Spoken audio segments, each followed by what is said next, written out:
everyone. Good afternoon, and welcome to episode 23 of the Fourth and Long podcast. I titled it, Alabama is Too Fast, Too Strong, and Too Good. I got Jake here with me. How you doing, bud? Good. How are you, Justin? It's good. So it looks like it's going to storm here. So if we lose power, just continue the podcast on your own. Got it. We lose power here all the time. So, but before we get into anything really about the national championship, and then we did a little bit, we're going to go into a little bit of next year's.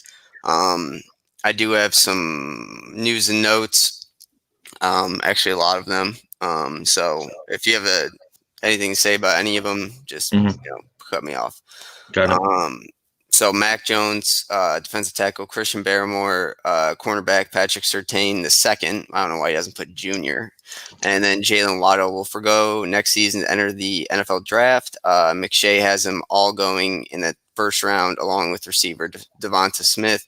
And I would think if Najee Harris comes out, he'd go first round, but that's up in the air because it's just running backs aren't huge in the NFL anymore like they were. But I think he's versatile enough where he's going to be in the best situation with like Kyle Trask basically, because they're going to go to good teams. So, yeah. But so, yeah, Alabama will probably send their whole team to the draft. Alabama is also finalizing a deal to name former Penn State and Houston Texans coach Bill O'Brien as the Tide's offensive coordinator. Hopefully he does better back in the college ranks, but what Bill O'Brien did to the Texans is insane. I mean, Deshaun Watson's now going to be traded because of him. Yeah. So I mean, it's crazy, but also I feel like we'll be talking about this going into next year, but you'll see him going into 1, 2, maybe even 3 years at Alabama, and then you'll hear his name popping up for head coaching jobs in the NFL. Again, which is crazy because it's true. Yeah, so for our it's not really a college basketball podcast anymore, but me and Tom did our man-to-man podcast the other day, and I guess O'Brien, obviously I knew he was the GM and the coach, but I guess he was president of football operations as well. So he owned the playing side and the business side of the Houston Texans and just totally royally screwed them.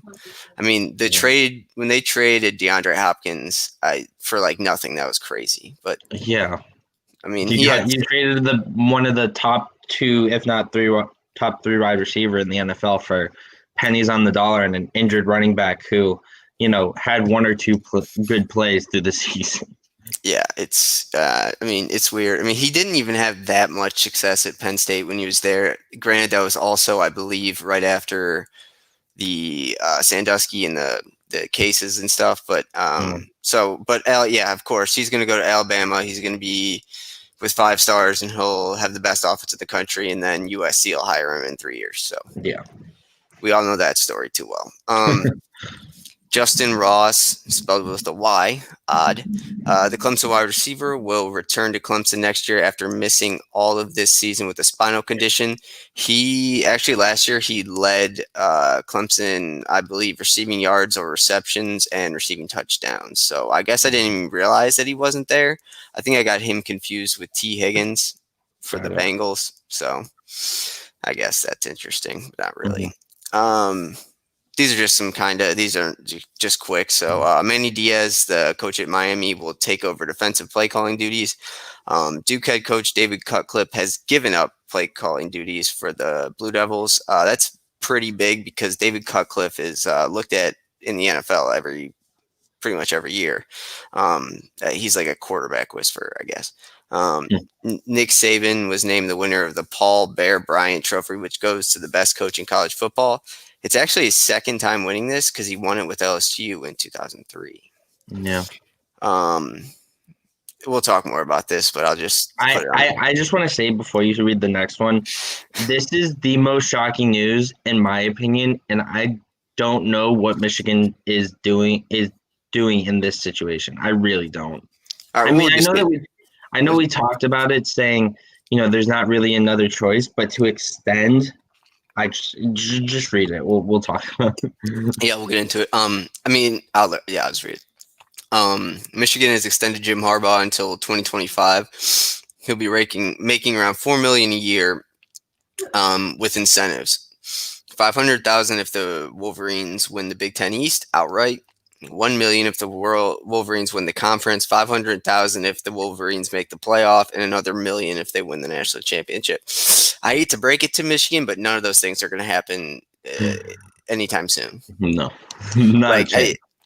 I know we talked about it all the time, and I expected Michigan to fire Harbaugh more than I expected Texas to fire Herman, because that's just, I guess Michigan's just kind of accepting mediocrity. I mean, they do have a 5-star quarterback coming in, but I mean, so does Ohio State. I mean, and they have 2 5-stars coming in next year, so I don't really know why they did that, and it doesn't make a lot of sense.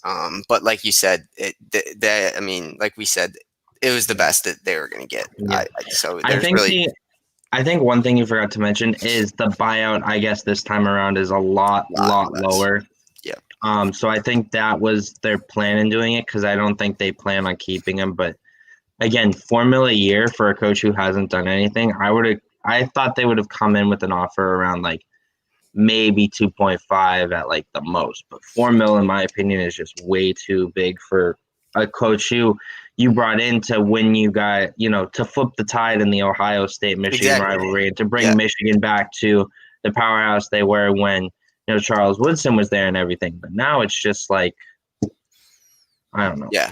I mean, I think they brought Jim Harbaugh to Michigan. I mean, they obviously wanted to be good, but with their record versus Ohio State recently, I mean, they brought Jim Harbaugh in to beat Ohio State. Literally, had Michigan had a bad year this year, but if they would have played the Ohio State game, had Michigan won, they would have seen that as the successful season, which is a little bit, I mean, it's one of the biggest rivalries in college football, but it's a little bit jaded. But yeah, he did lose his defense. They fired Don Brown as the defensive coordinator, which he was never the problem. I mean, this year their defense wasn't very good, but I mean, their defense in the past has been top 10 in the nation most of the time. And Don Brown is an old guy that's been to the NFL and the college ranks forever. And so he's going to have to find a new defense coordinator. The best one out there, Cincinnati's Marcus Freeman, already signed with Notre Dame for the same title. So I don't know what they're going to do, but it should be an interesting offseason with Michigan. Florida has landed 2 defensive lineman transfers. Defensive tackle Daquan Newkirk is joining the Gators after being at Auburn, and defensive tackle Antonio Shelton from Penn State. Florida's going to be interesting next year. What do you think? I think so. I mean, they are losing two kind of big pieces on offense, but you never know. I mean, I knew Kyle Pitts before he came out, but Kyle Trask was kind of a 1-year wonder if you think about it. It was his first year starting game since his freshman year of high school. So I think they could be a good team. I just don't know what the quarterback situation is there. I haven't looked in it too much in depth, but I definitely think, I mean, you grab 2 huge positions on that interior line that you guys that they struggled with this year. So we'll see. Yeah, I mean, I'll say this. I mean, I don't know how good these guys are, but it was an ESPN headline, so I assume they're pretty good.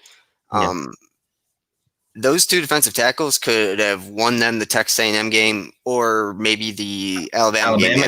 In the SEC championship, because, I mean, literally all Florida needed this year was a defense, and they would have been top 4. But, I mean, they ended so poorly that they have no momentum going into next year, and they're having to replace Pitts and Trask. So I also did hear Dan Mullen was getting looked at by NFL teams, which I don't understand. But so Florida will be interesting next year. I think they'll still be good because obviously they're Florida and they'll have some kind of quarterback in there, but you never know. So we'll see with that one. More kind of shocking news. The Jacksonville Jaguars have hired Urban Meyer as their head coach. Many around the NFL said that Jacksonville was the best job this offseason. It's a young team, and they have the number 1 pick. It's going to be Trevor Lawrence. So It's just interesting. I do like Urban Meyer, or I don't really have a like or hate him. He was a good football coach at Ohio State, and he was a good recruiter. Which is why I don't think he's going to do well in the NFL. I mean, supposedly has a relationship with Lawrence, so that could work out. But I mean, Urban Meyer's biggest tool when he was a college coach was recruiting, and you can't Yeah. do that. You can't do No. that in the NFL. So, and I also Well, do I find don't. I don't think that's necessarily true. I think that does bring into an aspect in making Jacksonville a spot that big name free agents want to go to. I think that I think you got to look at it from that perspective in a recruiting sense. Is he'll be able to sell Jacksonville to these veteran players that maybe other people see as kind of the outlaws in the NFL that are like, oh, they're too old, we can't get a lot out of them. I could very well see this being a great spot, and we're gonna hear big names this upcoming off seasons and free agency markets that want to choose Jacksonville at the top of their list, because it's like you'll have a young quarterback. Your offense is still pretty young, and so is your defense, which means you can come in, bring that experience, and bring that talent-wise, and help coach up a bunch of younger guys. So, yeah, you're right. I kind of didn't think about that, but yeah, the Jaguars. They have the money to spend, so it reminds yeah, me. I know I'm not trying to be biased or anything, but it reminds me of the year after Baker got drafted. Cleveland was like one of the hot spots, and they were idiots and hired Freddie Kitchens. But yeah, Cleveland was one of the hot spots because they had money to give away, a young quarterback, and a young team with a stud defensive end and a corner. yeah. So it reminds me of that. I mean, Jacksonville has got Miles Jack, the linebacker from UCLA, Mm-hmm. and then Josh Allen, the other Josh Allen, the Yeah. defensive end from Kentucky, and they have some new corners that are kind of working out. So they should be depending on what kind of defense they run, they should be a pretty decent defense next year. And it's also weird to think. I mean, Jacksonville was in the AFC Championship game like 2 years ago. yeah, Yeah, 2 years ago, 3 years ago. and clearly Blake Bortles just wasn't the answer. I don't know, but Yeah. Yeah, I think the biggest thing with Jacksonville is they signed their Blake Bortles after one good season to like a 5-year, $125 million contract, and then went to last place. And they're like, "Well, we're gonna just release this guy." yeah, No one wanted him. I don't even know if I. There's a couple of podcasts I listen to, and Blake Bortles has been on a couple times. He's a funny dude, but I don't even know if he's in the league anymore because last year he was the backup in Los Angeles to Jared Goff, and this year he's not the backup. It's like that Wolfhard guy that played on last Sunday, but yeah. So I don't know what he's doing, but yeah, he just wasn't the answer, and clearly Leonard Fournette wasn't the answer either. That's why, No. and we'll get into this more in the offseason, and I kind of think this will happen to Najee Harris. I mean, you look at the most recent high draft picks that were running backs, Leonard Fournette and Ezekiel Elliott. Ezekiel Elliott has had a good career, but the past 2 years he has hit a wall. And I mean, he's fat, he fumbles, like he has his nose pierced. He's a weird dude. And then Leonard Fournette with the Bucks, I think still could be a decent running back, but whatever. So Yeah. It's kind of up in the air for that. But I think the last successful running back that was taken high in the draft might have been Derrick Henry. Yeah. I mean, after these last couple seasons, I think Henry's really coming to his own and kind of making a push for being in consideration for, a top 5, even maybe the top running back of all time if he keeps it up. Yeah, he didn't even go in the first round. He didn't? I thought he did. No, he went 45th. But yeah, he's definitely the one of the recent running backs that have had success early on, other than I don't know Saquon Barkley, which we haven't really seen because he's been hurt. I think Saquon Barkley is still going to be a good running back. I think so too. I just don't.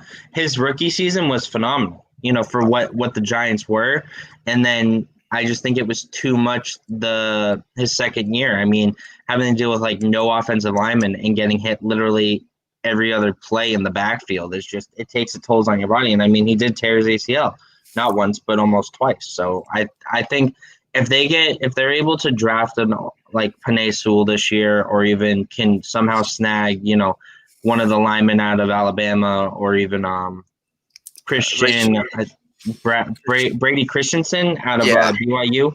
I think it would be a great stack, but at the same time, they're gonna they have to go with the quarterback at number 2. I don't who the Jets. Yeah, I think Sam Darnold's not the quarterback of the future. Yeah, but we were talking about Saquon Barkley and the Giants. How did you get to the Jets? No, I was thinking about Daniel Jones, and we both said, I think maybe last week or the week before, that Daniel Jones isn't terrible. So if you get a healthy Saquon Barkley back, and maybe you get either you need a deep threat too on that team. They need to get Darisaw or Brady Christensen or Rashawn Slater as a tackle from Northwestern, who's really high on a lot of boards. And so I think they need to go with that. Or if there's really no offensive lineman on the board at 10, then they need to draft the best, just the best player available, I would think. I mean, probably offensively. I mean, you got to give Daniel Jones needs to have some weapons, so I could see Pitts going there, but I've seen Pitts going as high as 6 too to the Bengals, so you never know. But all right, so we'll get into the national championship. I am not gonna lie, I turned it off probably 2-3 minutes into the second half. It was just another Alabama beatdown. I mean, Ohio State stayed with them for the first quarter, but they just couldn't make the stops when they needed to, and they also couldn't move the ball after like the first quarter and a half. I mean, not having Trey Sermon having him injured on like the first play of the game was really kind of a low blow, because it took out their entire aspect of they can actually run the ball. It's not even that. Trey Sermon was just the most. It's that, and that. Trey Sermon was by far the most versatile back for Ohio State, so they could use him in the passing game. So not having him was huge. But I mean, Alabama was just too good. Like, I went into the game and I was like, okay, you're not going to be able to stop Devonta Smith. You're just not. But you have to try to either double him or box him in or something. And in the first half, he had 3 touchdowns. Can I just say he made Shaun Wade look like a child during that entire game? And Shaun Wade's not a terrible. He's one of the. This year he was probably the second best corner behind Patrick Surtain, just because. There was another corner who sat out for the year, but Caleb Farley. Yeah, out of Virginia, but again, he was the second best corner, and he called it before the game. He's like, "You guys, everyone knows who I want," and well, you wanted him, you got him, and you couldn't stop him. I think that. I still think he's a really good corner, but he still has a lot to learn technique-wise. I mean, on 3 of those long balls that Devonta Smith caught, he just couldn't – he didn't even get a hand on him at the line. Also, what is Ohio State thinking in putting a linebacker in coverage on Devonta Smith with no safety help? I mean, that's a disaster waiting. That's like more than a disaster. That's like putting me on Randy Moss. But yeah, I mean, Shaun Wade, he'll probably play slot or nickel in the NFL. That's because of what he played last year. I've seen a lot of things that they already know that Haskell Garrett is coming back for Ohio State, along with the other defensive tackle, Togiai. I expect Justin Fields to enter the draft, along with Trey Sermon and Olave. But also, go ahead. Also, how in God's name did Dylan Moses, with his time at Alabama, still look as skinny as he did on television? Did you saw how for a middle linebacker? Yeah, I mean, I just don't understand that. He looked like a little bit buffer Devonta Smith. I know he's not as fast, but his legs were almost the same size. I mean, Moses, Harris, and Mac Jones, those guys are on the fringe of first rounders. But I don't think Moses goes in the first round. I wouldn't be surprised if he lasts all the way to the third, because linebackers really not looked at as a super important position unless you're Yeah. Micah Parsons or Devin White from a year ago, or like Roquan Smith from Georgia. Yeah. But I mean, he's just not the. and he's not an edge rusher. He's not an edge Yeah. rusher either. So Also, he can't. He's a coverage linebacker. To be honest, I could see him being switched to, say, like a free safety or strong safety position. I think that would better suit him. I just don't think he's built for a linebacker position in the NFL. He's too. And I understand. I'm not trying to beat down on him, but he's not big. He might be big enough strength wise, but he's not. He doesn't fit. He's not the eye. He doesn't pass the eye test. yeah, I understand that. For a middle linebacker who you have to go up against like 360-pound, 400-pound offensive lineman week in and week out.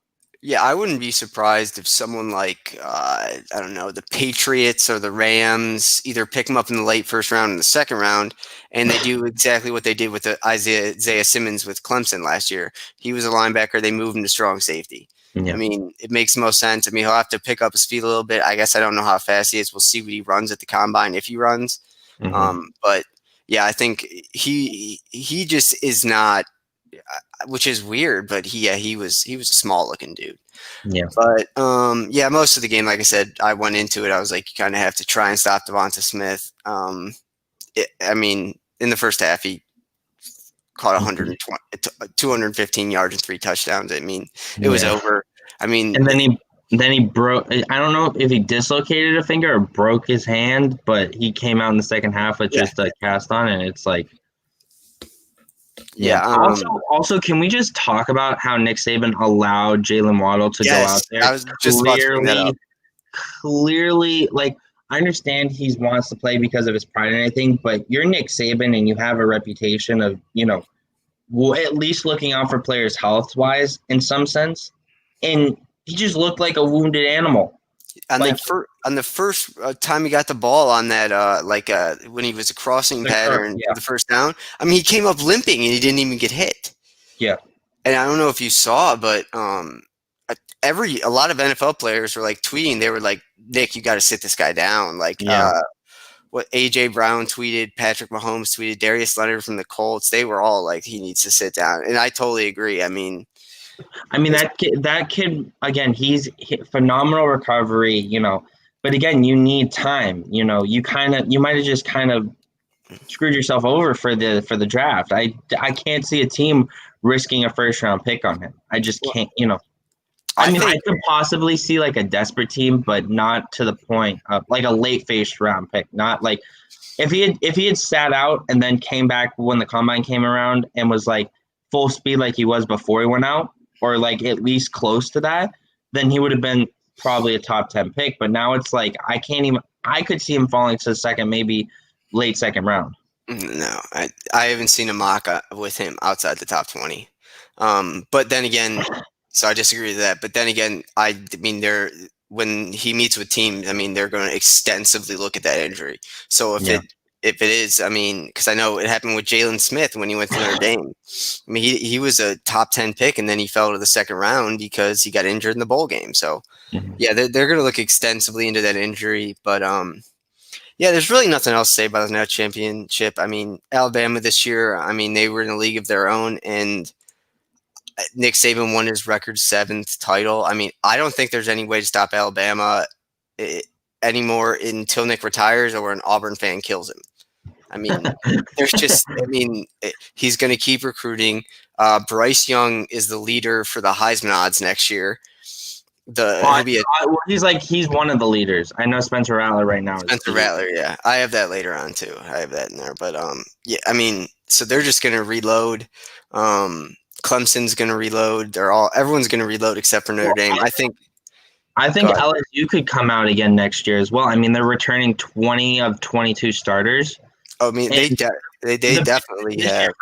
The biggest thing this year for them was their inexperience. But, having a full year under your belt and in a format that's probably going to be a lot the same next year, I think is going to be maybe good for them. I don't think they're going to return back to like the Joe Burrow, Jamar Chase days, but they should return to the good defense LSU days. Yeah, I mean, I think that's going to be a huge. They're a pair of corners next year, Derek Stingley and Eli Ricks, who was a freshman this year, and Stingley was a sophomore this year. That's the best cornerback pairing in college football next year, easily, and probably one of the best in the last 10 years. I mean, those guys are both going to be top 10 picks. Yeah. So, yeah, I think LSU should come back. But, yeah, I mean, like I said, Alabama was just too good this year. Yeah. It almost just seems like when is Nick Saban going to get bored? Do you know what I mean? Like, yeah. He's going to be like, you know what, I'm going to take my talents somewhere else. Let's see if we can. I mean, like, for me, like, I know, like, if I had won 7 national championships at one place, I'd be like, you know what, I'm going to go to Illinois, and I'm going to see if I can rebuild that program in my last 3 years. Imagine? Or if he goes to Coastal Carolina. Yeah, I mean, what if him and Jamie Chadwell just switch spots? Jamie Chadwell goes to Alabama. Damn. I'm just laughing at that, at what that might be.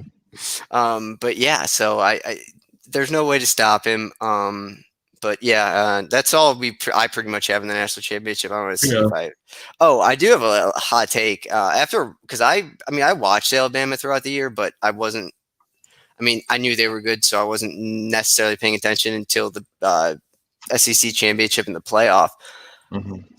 But Mac Jones isn't, I don't think, a top 5 quarterback in this draft. I don't think he's a top 7 quarterback in this draft. Did you see? I don't know if you've seen the latest mock draft. They have like 4 quarterbacks going in the top 4, according to, I believe it's Pro Football Focus. And it's like I understand it. You have Trey Lance, Trevor Lawrence. Well, Trey Lawrence, Justin Fields 1 and 2. I mean, I think that's going to be the obvious one. But then you have like Trey Lance going at number 5 or 6, and then Mac Jones going at, I believe, like 9 or 10. Well, and it's just like there's so many other good quarterbacks. Like, and I don't mean to harp on the band, like, because I've been pushing these names all year, but Kyle Trask, I think, is a better quarterback than Mac Jones. And Zach so Wilson. Zach Wilson. In a league now that you need a mobile quarterback because of how good these defensive linemen are getting, you need mobility in order to buy time for your pocket. Because unless you come up against a tackle that's, I want to say like a Teron Smith or even maybe Armstead, who's at Alabama still. Or Stanley out of Notre Dame. Yeah, exactly. It's just like you need a defensive lineman that can hit them with 2 moves and just put them in the ground and just hold them there, so you have only 2 other guys rushing. Yeah, but I don't see any of those for some of these teams, and it's like you need a quarterback that can buy time for talented wide receivers out there. I mean, I think this is kind of starting to become a trend at Alabama, but I mean, when was the last time an Alabama quarterback was good in the NFL? I mean, Tua's about to get. Tua might get traded. Yeah. They want to get Watson for him. I mean, I still believe in Tua. I think he'll be all right. But, I mean, A.J. McCarron was a career backup. I mean, I don't remember. Jalen Hurts is playing now, but that's it. Yeah. But isn't he technically a Oklahoma quarterback now? Yeah, but I'm trying to make the case for Alabama quarterbacks. I can't remember the last. I think Tua is the last actual Alabama quarterback that was like a high pick. Yeah. Yeah, I just can't think of another one off the top of my head. Because I mean, this is kind of my hot take, really. Alabama quarterbacks. I mean, Nick Saban recruits game managers, and Mac Jones this year just got lucky that he had the best receiver in the country by far and the best running back in the country this year by far. Well, I think he had the best 2 wide receivers at one point. He had Jalen Waddle. Yeah, Jalen Waddle at the beginning of the year. And again, that was just a crazy, like, that injury was so horrific. And, for him to be able to come back and even have a chance to play in the national championship game, I think speaks to his work ethic. But you should have sat down. Yeah, exactly. Like there's a point where during warm-ups he was like, you could see he was struggling, and at that point should have just told himself, you know what, I gave him my best shot. I'll dress, but I don't think I should play, Yeah, I'm looking something up right now real quick. But Yeah, so that's basically all I have. Unless you have anything else for the national championship, we'll No. get into a little bit next year. But also, I just want to kind of mention, I bring this up. I'm sure you've heard about it, but Alabama's 2017 recruiting class. Let me just read you some of the names: Oh, I saw the list of it. It's ridiculous. Najee Harris, Leatherwood, Moses, all played on the national championship team this year. Jerry Jeudy plays for the Broncos. Tua um, plays for the Dolphins. Jedrick Wills, the tackle for the Browns. Xavier McKinney plays for the Giants. Devonta Smith's going to be a top 10 pick. Henry Ruggs is the Raiders. And then Isaiah Buggs plays somewhere. I don't know where. And then who else was down here? Jedrick Willis. I already said him. Mac Jones. Mac Jones was actually in this class, and he was a 3-star quarterback out of the Bowles School in Florida. So, yeah, I mean, a lot of people talk, and I think it's stupid. Like a lot of people talk about, like, oh, this Alabama team could beat the worst team in the NFL. I mean, that's not true because I think out of the last 2 years, if you have the 2019 LSU team versus this year's Alabama team, I think LSU wins. Hey, hold it. We're gonna get to that. Okay. I have it on there. Believe me. But yeah, so I mean, I think that Alabama 2017 recruiting class, if you were to, like, I don't know, give them 5 years in the NFL each, those players, and then put them up against the worst team in the NFL at that time, they could probably beat them because that team is going to. I mean, that's an unreal. I mean, a receiving core of Jerry Jeudy, Henry Ruggs, and Devonta Smith, and Jalen Waddle, but he wasn't part of that class, but. Yeah, so I mean, I've talked about it ad nauseum. Their recruiting class, I'm kind of done with it, but it was insane. So we get to the top 3 games of the year. Like I said, this would be really great if we were able to upload clips, but I can't figure that out right now. But so my top 3 games. Number 3 was the Red River rivalry on October 10th. Oklahoma beat Texas, I think 53-46, and went to 4 overtimes. So that was one of my favorite games. And then Clemson at Notre Dame, obviously everyone remembers that game. And then I thought the best game this year was BYU at Coastal, just because what it meant for those, like, little schools. I mean, it was just awesome, and the way it ended too. I mean, like I said, we've talked about it. It reminded me so much of that Super Bowl in '99 or 2000, whenever it was. So Yeah. I thought it was like a game. I'm trying to look for the game. You might be able to know it. It was I believe it was Texas and I know, the one that went into, like, a lot of overtimes. no, it was like it was the really crappy weather game late in the season. It was like right before. I think it was one of the bowl games. I was gonna have that as my number 3. What, Texas was in it? Yeah, I remember the jerseys being god awful orange. Oh, was it that? No, it wasn't that game. Crap, was it?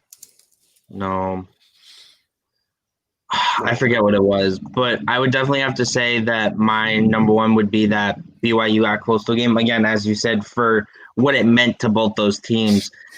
Clemson at Notre Dame early on in the season, especially without Trevor Lawrence. Trevor Lawrence was definitely a big one. And I think I would have to go with the Texas-Oklahoma State overtime game was the other one that I thought was a really good one. But I could have also said the Texas versus Texas Tech one. I think Texas versus Texas Tech in Texas versus TCU. Texas versus TCU was good too. Remember they fumbled on the 1-yard line? Yeah. So, yeah. No, I think I would say one of those Texas games was my number 3 just because it was like Texas just somehow was either down by a lot and then came back, or they just fumbled the bag and somehow like Lady Luck just showed her head and was like, oh, here's the game. Yeah, shockingly, Texas fumbled, so that's great. I did put a special mention. It's funny because it was the first game I think we ever covered, really, doing this podcast, but Indiana at Penn State. Yeah, that was a good one. The one because I was looking at it today, I was looking at some of the old tweets from people, and obviously the Penn State fans don't believe it, but the Indiana fans, like they have the ball touches the pylon, it's a touchdown. So yeah, that was that started Indiana's run of like 5-6 straight losses. So Yeah. I'm surprised. Speaking of coaches, we're going to get into that next, but I'm surprised there's been no talk around Penn State. I'm very surprised. I figured there would at least be a little bit of rumblings, but I guess not. Yeah, I understand that. All right, so we're going to get into some coaches in new places. Like I said, just pop in whenever you want. Andy Avalos is returning to Boise State after Brian Harsin, another coach, took the Auburn job. Before accepting the position, he was defensive coordinator for Oregon for 2 years. I don't really know a lot about this guy, but he's from Boise State, and Oregon's defense was pretty good this year, and he seems to recruit pretty well defensive players. I mean, Noah Sewell and Kayvon Thibodeau. So, I mean, he should be all right at Boise State, but you never know. Like I said, just pop in whenever you want. Alabama OC offensive coordinator Steve Sark took the Texas job after Tom Herman was fired. I think that he will have a decent year next year, but Texas fans are going to have to like tone it down a little bit because he has to get his recruits in, like we talk about. So. Yeah. I think that was their best choice, though. Yeah. I mean, I'm kind of surprised he went there over some of the other coaching jobs, but again, Steve Sarkisian is definitely one of those guys that is all about football, just like Saban is. So I'm not surprised he went to a place like Texas because, again, Texas is a religion down there. You know, football is a religion down in Texas. So yeah, and being in Alabama, Alabama recruits the entire country, kind of like Clemson recruits the entire country, and Ohio State recruits the entire country. So I'm sure he's made recruiting connections in Texas, which helps a lot. So the next one, Notre Dame defensive coordinator Clark Lay has taken the head coaching job at Vanderbilt after Derrick Mason was fired. Can we just all have a moment of silence for Clark's career, because that is an absolute dumpster fire of a situation in Vanderbilt. And again, everyone's going to think he'll be able to turn around within 2-3 years. I just don't. I think it's going to take longer than that. I mean, I think he'll turn it around to a point where there'll be like a sub 500 win team, because there is some talent on that team. I just don't think they're going to return to anything where they have an actual winning record for at least 5 years. But I could be wrong. These are next ones are quick, really. Terry Bowden, the former Akron coach, he was fired 2 years ago at Akron, was hired by ULM, University of Louisiana Monroe, as the head coach. This might be the worst head coaching hire of all time. I know a little bit about him, and I actually, before his last year at Akron, I was coaching high school football, and Akron put on like a seminar for high school coaches. I mean, the dude was hammered at the thing. There were people that drank there, but I mean, they had coolers of beers everywhere. It was really weird. And he basically left that school. I mean, they have NCAA sanctions coming down on them. He left them in a mess. So I have no idea. He's 64. I have no idea why someone else thought they could just. It has to be his last name. That's the only reason. Probably. You're probably right. Brett Bielema took the Illinois job after Lovie Smith was fired. He's not going to have any success. Shane Beamer, the son of Frank Beamer, has taken the head coaching vacancy at South Carolina after Muschamp was fired. We already talked about that. Mario Cristobal of Oregon and Jamie Chadwell at Coastal Carolina both received contract extensions at their current universities. I just have a quick thing about that. They can sign extensions all they want. If Jamie Chadwell gets an offer from USC next year, he's going. So I mean, they can. I mean, I guess it's good for them. They have like a 10-year kind of. I mean, they have a contract that has a buyout as well, I'm sure. But I mean, if a big time name opens up for either one of those coaches, they're gone, because it comes with an ability to recruit more and an ability to have more accolades. which coach do you think will have the best first season? I picked Avalos at Boise State. It's just an easier conference. BYU is going to have to kind of reload next year, rebuild. I have Sark second, but he kind of just needs a year under his belt and to get recruiting going and everything at Texas. Yeah. So yeah. I'm my first one, in my opinion, is Brian Harsin, who just got hired for Auburn. I think he'll, Auburn's not a terrible team, but I think especially what he did at it was Boise State. I mean, he went 69-19, I believe it was. And that's pretty impressive with a Boise State team that really doesn't have anyone in the last, couple of years that's a big name in the NFL. But last 10 years. Yeah. Their biggest name in the NFL is a coach, Kellen Moore. Well, I don't know about that. I mean, you do have Leighton Vander Esch, who came out of Boise, No one cares about him. He wears a neck roll. But again, I think what he was able to do with like a team like Boise State, I think he'll be able to, especially with a more talented roster at Auburn, he'll be able to get more out of the guys and really be able to turn around that defense and be able to get them back to a point where they can maybe hold Alabama to 30 points rather than, 60.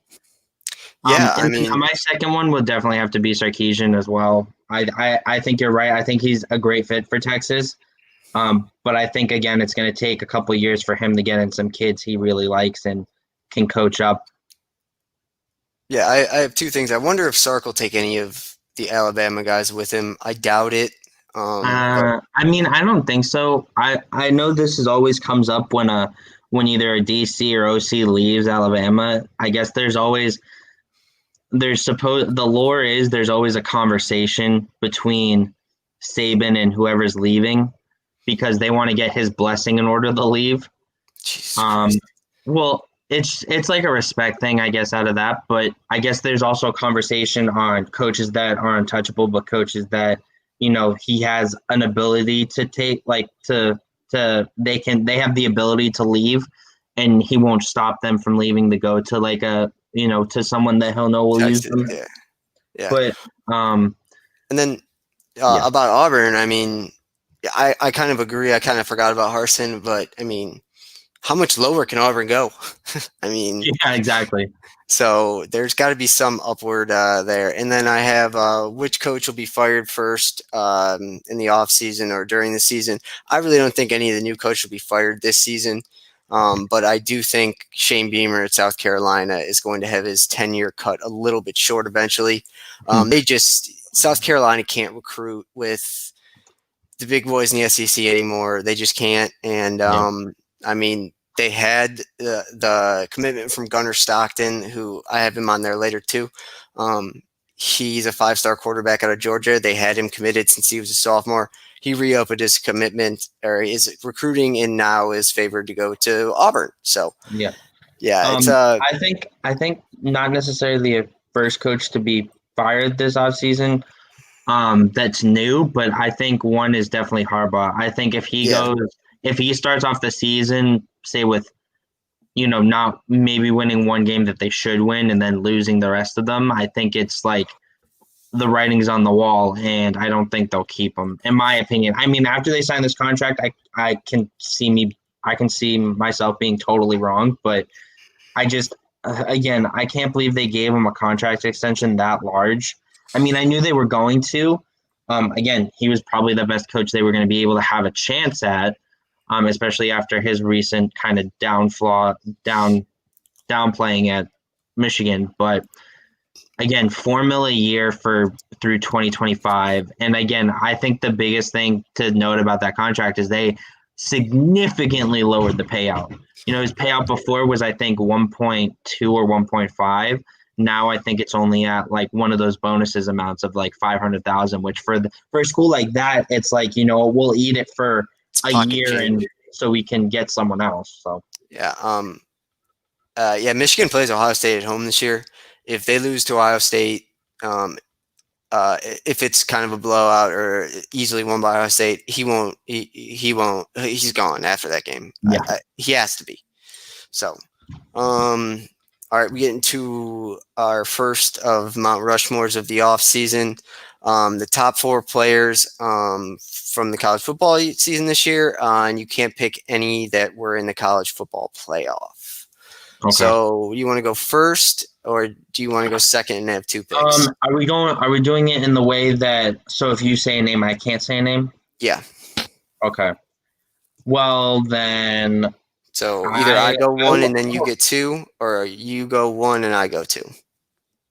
You go 1 and I'll go 2. Okay. I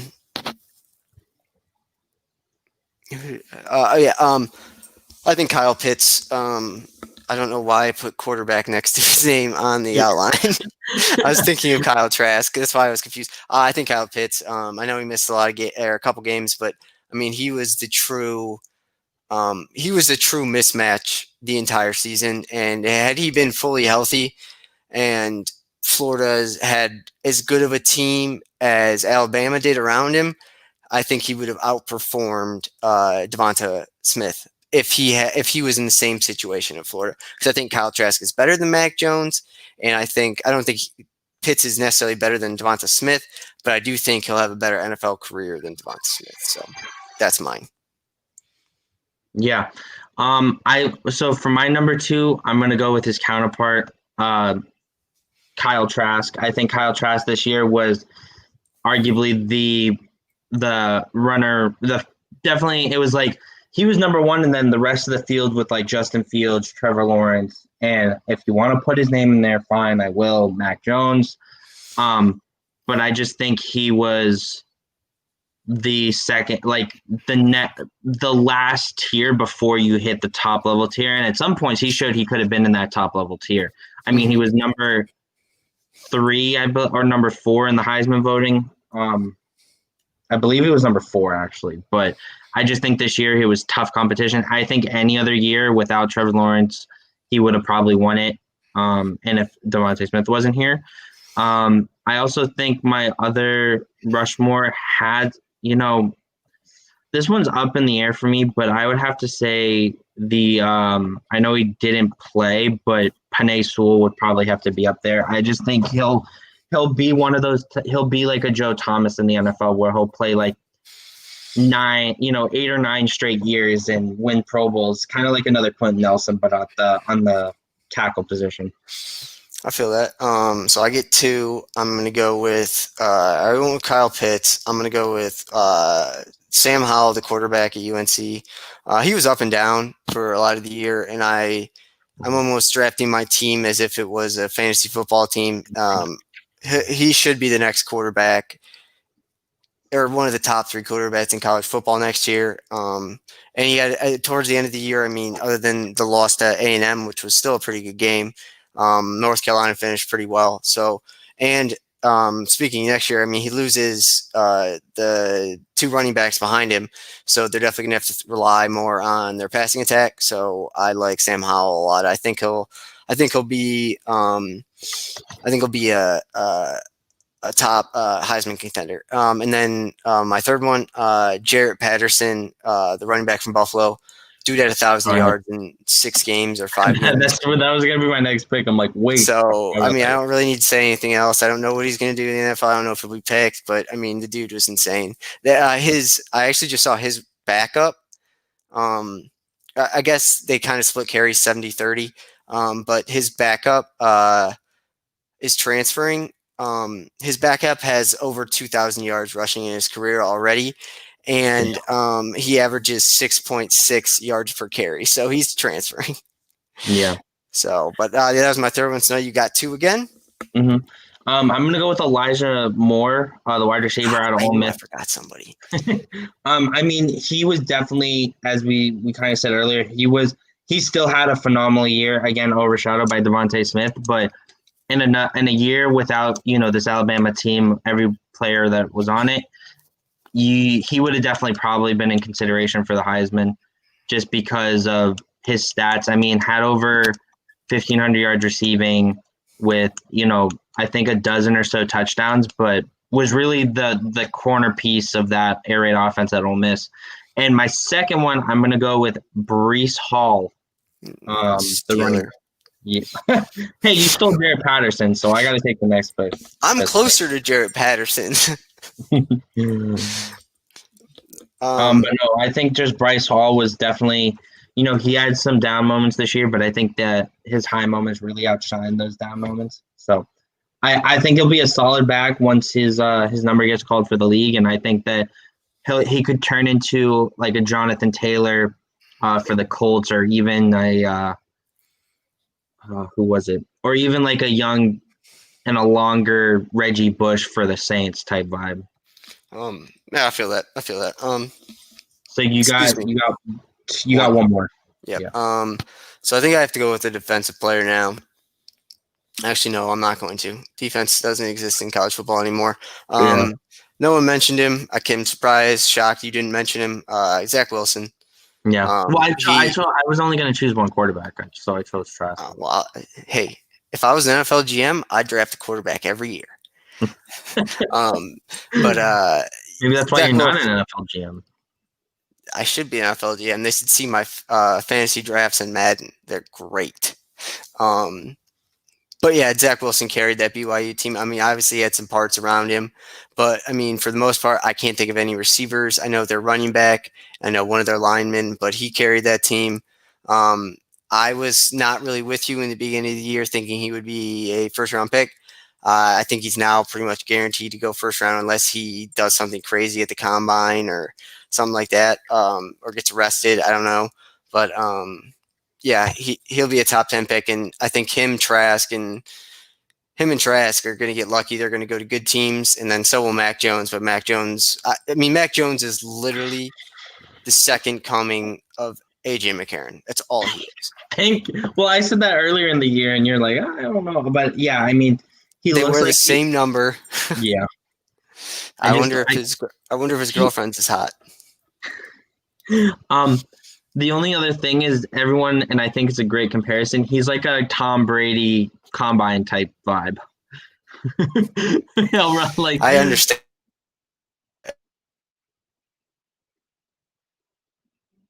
If Mac Jones becomes Tom Brady in the next 10 years, I will admit that I was wrong. But no, I don't think he'll be anywhere close. I just think he's giving off, like, if you look at their pictures side by side, like Tom Brady's combine and Mac Jones now, it's like the exact same. And you're looking in a mirror. Yeah, I understand that. I feel that. So that's our Mount Rushmore. We'll be doing a couple Mount Rushmores this offseason, but we'll get into offseason a little bit. Recruiting updates. Ewers, number one prospect out of Texas, is still strong at Ohio State. We already kind of talked about Sark at Texas. He should be able to recruit. I'm surprised you haven't mentioned him all year, but, I don't know if you watched the highlights from that game. I'm going to probably mispronounce this, and I'm sorry. Duncanville and South Lake Carroll. Yeah, it was an amazing game, and I saw the highlights.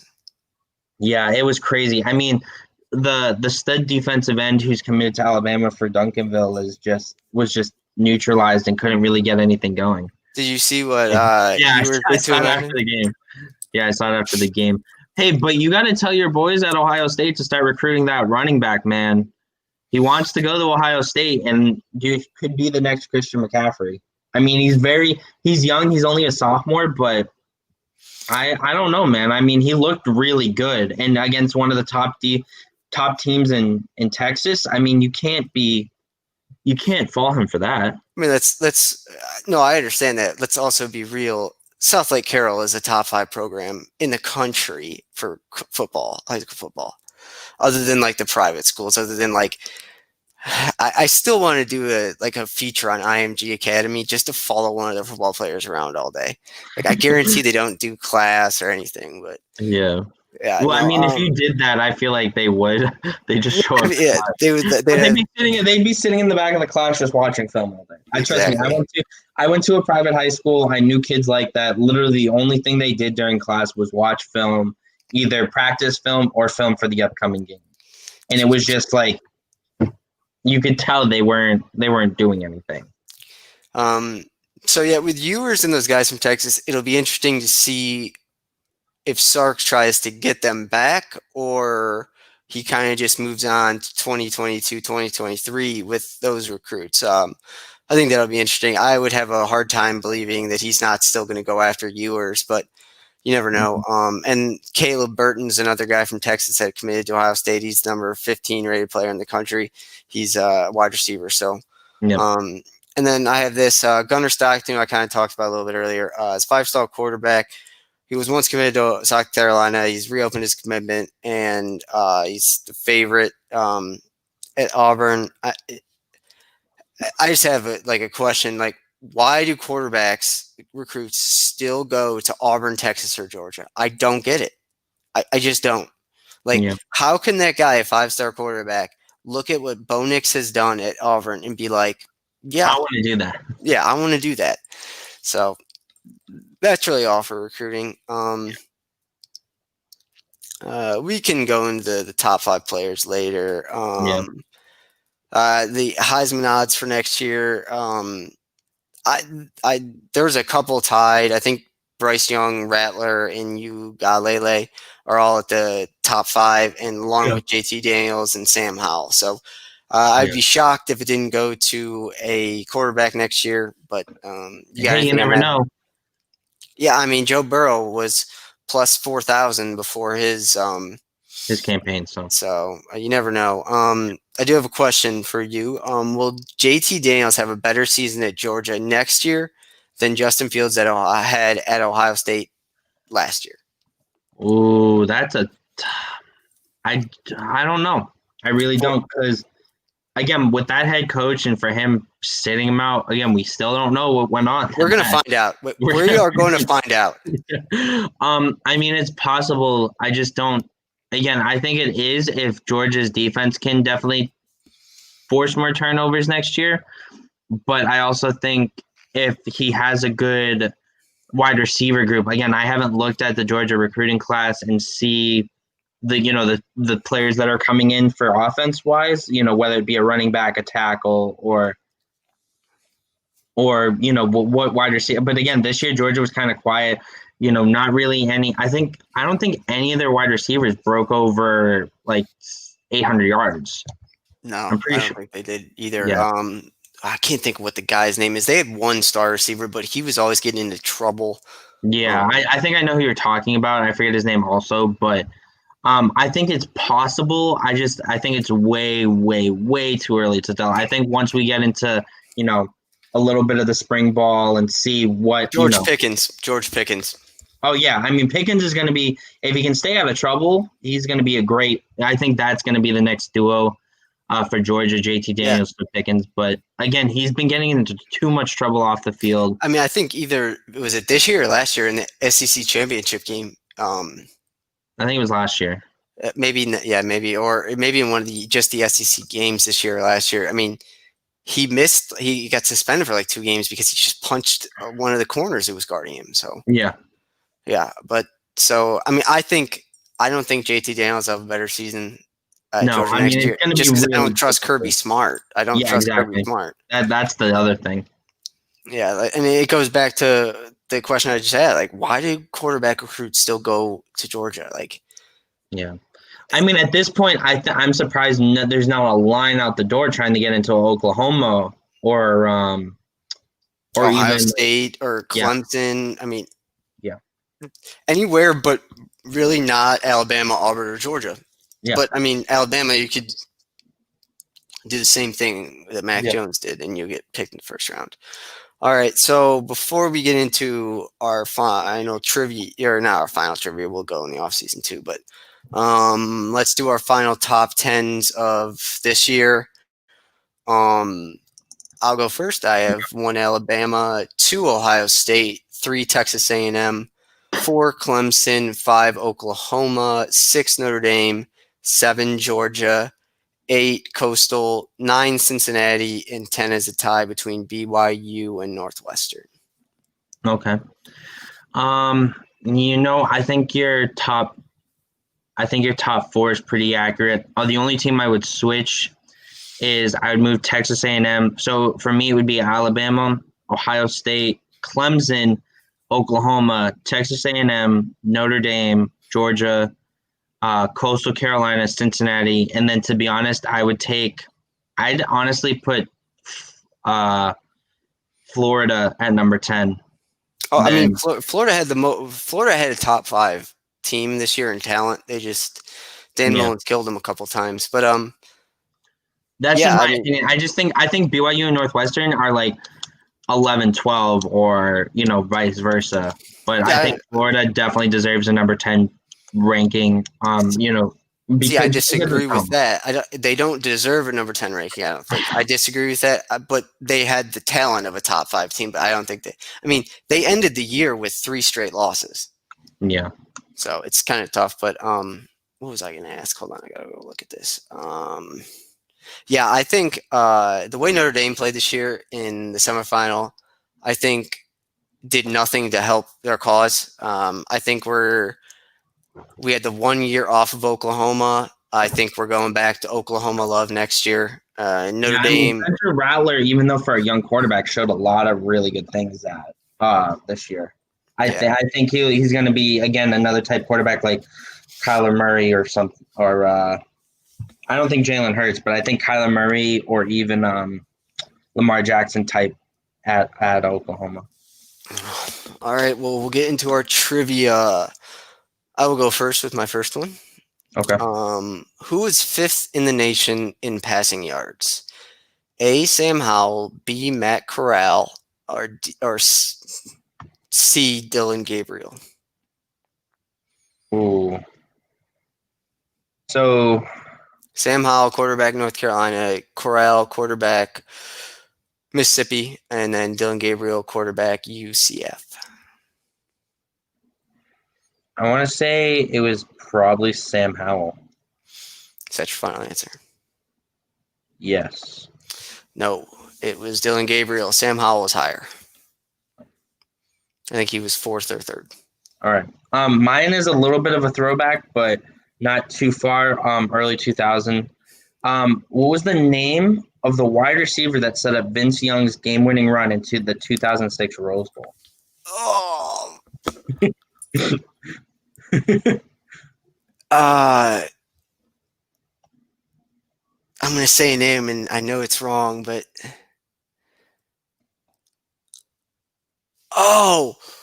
do I get a phone a friend? Do I get to ask a question for a hint?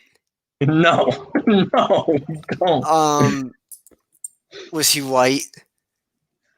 No. Okay, Roy Williams. No, Brian Carter. What? Brian Carter.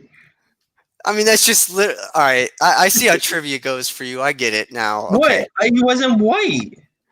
But I mean, I've never heard of that guy. Exactly. It was supposed to be difficult. Oh my God, whatever. All right. Which Big Ten player was tied for first in the nation in interceptions with 6? A. Shakur Brown of Michigan State, B. Brandon Joseph of Northwestern, or C. Jamar Johnson from Indiana? You said for picks? Interceptions, yeah, with 6. He was tied for the lead. Who? Can you give me the names again? Yeah. Shakur Brown, cornerback, Michigan.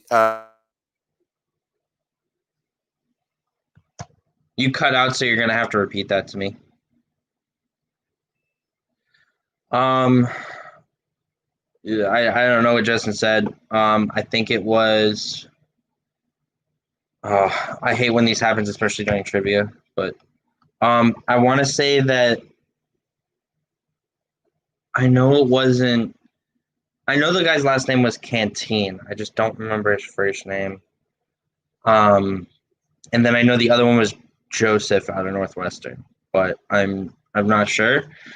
For those watching who are still here, my second trivia question is the name of the running back put in instead of Reggie Bush on 4th down in the same Texas Rose Bowl game that kind of cost them the game. I can't see your comments, but I will assume people will be probably Googling it, you cheaters. But for those who actually do answer, you guys can comment on the podcast, whether it be on YouTube or on, if you guys want to add us on Twitter. Justin's is in the little subtitle here below final top 10 of 2021. Mine is under, well, I can't change it, but mine is Picciuto, Piccuitoj, at Picciuto Jacob at Twitter. So if you guys want to tag me, and I'll let you know if you're right. Oh, here's Brian's Justin's Twitter, Brownlow J at CLE. Also, you guys can follow our Fourth and Long podcast on Twitter. That's fourth, the number 4th and Long Pod. We'll keep you guys up to date with up to the minute breaking news, whether it be a coach hiring or commitment flip. As Justin had said earlier, some of these guys are starting to reopen their commitments, such as the 5-star quarterback who had committed to Gunnar Stockton, who had committed to South Carolina, has now reopened his commitment. But we'll see what college football brings next year. And one final note is this could be a crazy offseason. I mean, again, we're still waiting on news out of Georgia to see what really went on between JT Daniels and the coach over there. I mean, the fact that he just completely disregarded putting him in for the first half of the season was just insane. But again, there's another story there that hopefully will come out. And then, we'll keep you guys up to date on what happens with the transfer portal. But one last question to leave everyone off. Who was better, 2019 LSU or 2020 Alabama? In my opinion, I think the 2019 LSU team was better as an all-around team because they actually had a defense. I think Alabama's team this year had sort of a defense, but again, was super inconsistent. But if we're going down the list, offense-wise, 2020 Alabama completely blows out 2019 LSU. And defense-wise, I still think 2019 LSU was better. I mean, they were just so sound. And special teams, I'd probably have to say Alabama. I mean, their kicker was a lot more consistent this year than LSU's. But, I mean, LSU's just scored way too many points, so it's like their offense kind of made up for it. But all around, I'd have to say for an all-around better team, 2019 LSU.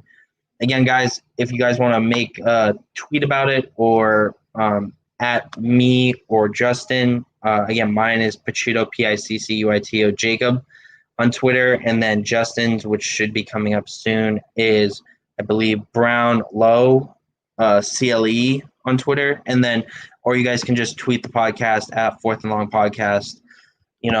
Stay safe, everyone. Hope all is well and make right decisions out in the world. Peace.